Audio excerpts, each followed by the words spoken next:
आप देख रहे हैं कोटा 24 न्यूज़, सच्चाई की आवाज़। देखते शहर की स्वास्थ्य सेवाओं में आधुनिक चिकित्सा का एक नया अध्याय जुड़ गया है। भारत विकास परिषद अस्पताल में पहली बार अत्याधुनिक 42 रोबोटिक सहायक घुटना प्रत्यारोपण शल्यक्रिया का सफलतापूर्वक संपन्न की गई। वरिष्ठ जोड़ों प्रत्यारोपण विशेषज्ञ डॉक्टर विश्वास शर्मा के नेतृत्व में हुए इस सफल ऑपरेशन में गंभीर घुटना गठिया से पीड़ित मरीजों के लिए नई उम्मीद जागी है।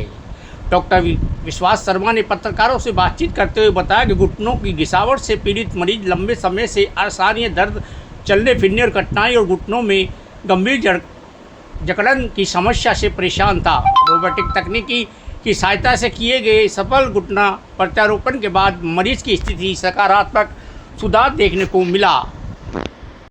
अस्पताल के संरक्षक श्याम शर्मा ने कहा कि कोटा स्वास्थ्य सेवाओं के लिए ऐतिहासिक उपलब्धि बताते हुए कहा कि रोबोटिक तकनीकी मरीजों को अधिक सुरक्षित, सटीक और बेहतर उपचार उपलब्ध कराने की दिशा में महत्वपूर्ण कदम है। वहीं अस्पताल अध्यक्ष राजकुमार गुप्ता ने बताया कि BVIMS एवं भारत विकास परिषद भविष्य में अन्य चिकित्सा ऑपरेशन में रोबोटिक तकनीकी शुरू करने की दिशा में कार्य कर रहे हैं ताकि क्षेत्रवासियों को आधुनिक उन्नत स्वास्थ्य सुविधाएं मिल सके। यह उपलब्धि गंभीर घुटना गठिया से पीड़ित मरीजों के लिए नई आशा बनकर उनके सामने आई है, जिसे उन्हें बेहतर उपचार के साथ जल्दी ही सामान्य जीवन लौटने का अवसर मिलेगा। देखिए, मनुष्यों की चिकित्सा में तकनीक का दिन प्रतिदिन उसमें विकास होता जा रहा है और लेटेस्ट तकनीक से अगर हम चिकित्सा करेंगे तो स्वाभाविक रूप से मरीजों को उसका बहुत लाभ मिलने वाला है। भारत विकास परिषद ये चिकित्सालय पिछले 27-28 साल से चल रहा है और इसने धीरे धीरे कदम दर कदम ये सब टेक्निक्स को अपनाते हुए आगे बढ़ा है। लेकिन अब निकट भविष्य में भारत विकास परिषद ने एक और छलांग लगाई है। भारत विकास आयुर्विज्ञान संस्थान उसने अपना काम प्रारंभ किया है।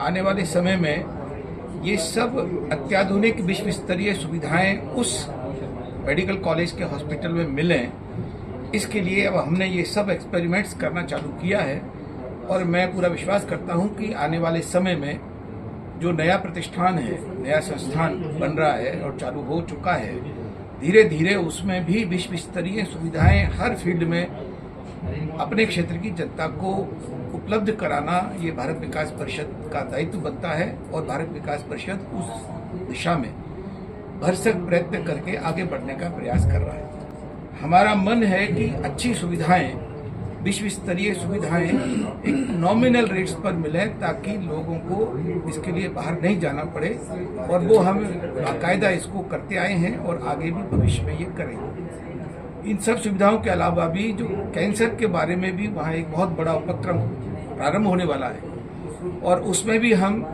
जो मरीज महीनों उनकी चिकित्सा होती है तो उनको पारिवारिक दृष्टिकोण से उनकी देखभाल हम कर सकें, ये भाव रख करके उनकी चिकित्सा और उनके रहने खाने की भी व्यवस्था, ये सब चिंता करके हम लोग वहाँ प्लान कर रहे हैं और आने वाले समय में ये सब सुविधाएं वहाँ मिलने वाली हैं। उसके बाद कंसेंट लेने के बाद हम लोग पेशेंट्स को ऑपरेट करते हैं। ये जो मरीज़ हमने ऑपरेट किया है, इनका दाहिना घुटना 43 डिग्री टेढ़ा था, बायां घुटना 35 डिग्री टेढ़ा था और हमने इनको बताया कि रोबोट की मदद से हम इसको पूरी तरह से सीधा कर सकते हैं और ईश्वर के आशीर्वाद से और मेहनत से हम लोग ये काम कर पाए।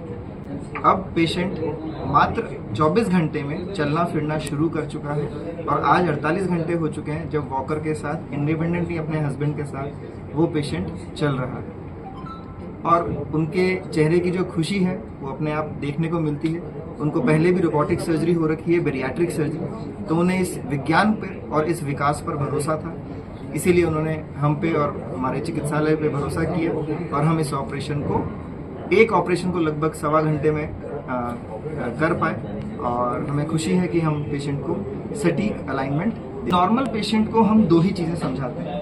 फर्स्ट चीज़, झूठ नहीं बोलना, विच मीन्स रोबोटिक सर्जरी से हमें सटीकता मिलेगी, रोबोटिक सर्जरी से हमें प्रिसीजन मिलेगा, लेकिन सर्जरी का जो मेथड है वो सेम रहेगा।